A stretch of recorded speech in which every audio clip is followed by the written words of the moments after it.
Okay, if they tell you you're gonna need some assistance, don't just be like me and brush it off and be like, oh, they don't know me. No, you should probably listen to that. All right, what's up, everybody? How y'all doing? Thank you for coming back to my channel.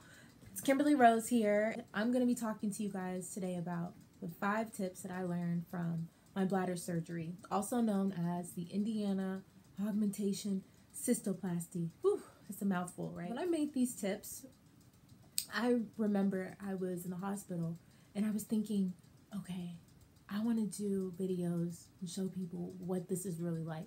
Let me think about every single moment and be mindful. You know, everybody's talking about mindfulness, being present. So let me be present in these moments and really try to journal my feelings, what I'm going through, you know, expectations that weren't met, unexpected moments. So I remember journaling, just writing down different things. And so these tips were real time. I mean, they weren't really tips that I wrote down after everything. I was writing them down throughout. So tried to narrow it down to just 5. I feel like these 5 hit the nail on the head and kind of talk about it all. So if you're interested, stay tuned. All right, so let's get into it. 5 tips. So ask all the questions, okay? Meaning, don't be afraid, okay? This is your body. You are your best advocate. If you aren't sure of something, don't be afraid to be like, hold up, player, what's going on here? Ask them step by step, what is this and what's going to happen before and why am I doing this and what's going to be the result of this, and at the end of the surgery, what exactly will this look like? What will the recovery process be like? You know, ask questions. If you are uncertain, don't be afraid. You know, this is, like I said, this is your body and you are in charge. And I think that for me, I was so respectful. I did ask questions. I mean, I did ask questions before and after, but I feel like there could have been more questions I could have asked and not just ran to the internet and be like, I can just look it up. No, your source is right there. He's right there in front of you. Ask the questions to the doctor, to the staff, to the medical staff, to the medical team. Ask them whatever it is that you're wondering, because it's a lot, okay? Tip number 2, do your own research. And I cannot stress this enough. Don't rely on them to explain everything to you. I had a wonderful medical team. I love my doctor, I love my nurses, but they are busy people and they tell you what they can, but they're busy. And you look up stuff as well. Don't rely on them to tell you, oh, you're gonna have the augmentation cystoplasty, and you're gonna be like, what is that? You know, I went online and I did the work. I looked up, okay, so this is what they're doing to my body. This is what augmentation is. This is what cystoplasty means. Okay, so, you know, look up everything so that way when you go to their office, you have questions. You know exactly what they're explaining to you. You're not just getting the information and just saying, okay, sounds good. No, they're doing an invasive surgery on your body. You need to know exactly what's going on. And make sure you go always with questions. Okay, if you don't understand something, ask. Okay, but make sure you know what you're getting into before it happens, for sure. Speak up, okay? If something doesn't feel right, speak up and say no. You can say no, okay? There were times that they were giving me certain medications where I was like, hold on, what is this? Why am I taking this? No, I don't want that. You know, pain medication, if you're not big on that, you don't have to take it. You are in charge of yourself.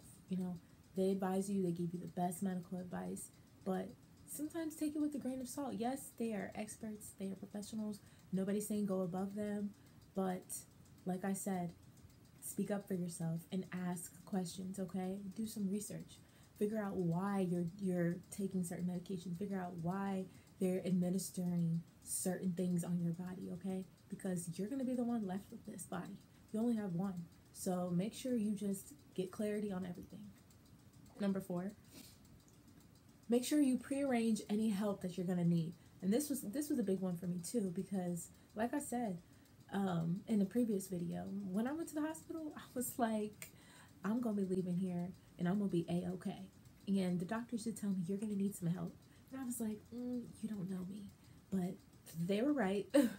I definitely learned my lesson. Honey, I went to the hospital like, I don't need that gown. I'm not going to be here long. And they were like, okay, cool. Child, I had that gown on, I think day 2. I was impatient. I was up in that hospital. So prearrange your help. Okay, if they tell you you're going to need some assistance, don't just be like me and brush it off and be like, oh, they don't know me. No, you should probably listen to that. And like I said, that's going to come up when you do your research. You're going to learn, okay, I'm going to be doing irrigating after the surgery, and I'm going to have these staples, and it's going to be a little difficult. I'm going to be in pain. I'm going to, there's going to be certain changes in my body. You're not going to be your regular self again. You're not going to be the way you were before the surgery. That's just the truth of the matter. Your body's healing. So if you need assistance, if you need somebody to be there with you, prearrange it, because it's difficult. I think trying to get back home and kind of prepare your house and kind of learn all the techniques that they kind of throw at you and kind of get all the arrangements with your healthcare providers, it's a lot trying to coordinate everything. So if you can kind of get a head start and kind of look up home health agencies on your own, that'd be good too. It is quite a bit. It is going to be quite a bit of work coordinating and getting everything arranged all at once. It just is. And lastly, the 5th step, I would say, this is a big one too. I know I keep saying all of them are big, but honey, this one really hit home for me. Don't compare your journey. And that's just the truth of it. Your journey is not the same as somebody else's. And I had to really learn that one, because when I went into the surgery, I'm not going to say I was disappointed. This will be another video. I just don't think I got the results that I had anticipated. I had kind of been on Instagram for several years and seen girls who had gotten bladder surgery, and their results were a little bit different than mine. They didn't really have the complications I had. They were kind of easy breezy afterwards, and not gonna lie, I was a little jealous. I was in my bed like, what's wrong with my body? Why did I have to go through having a blood clot, and why is it taking me longer to get better? And you have to realize everybody's different, and no two bodies are the same.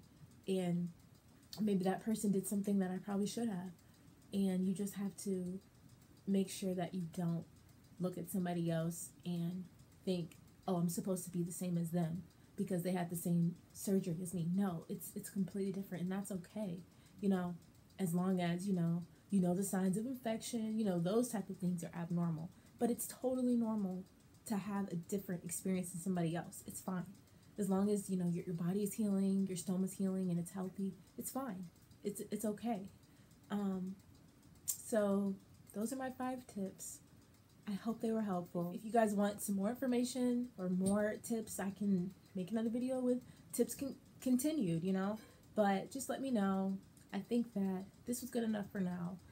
And if you have any questions, like I said, drop them in the comment section, or you can shoot me an email. I'm available, so I'd love to help you if you need any help. Thank you for watching. Make sure you subscribe, and I will see you guys later. Thank you. Bye.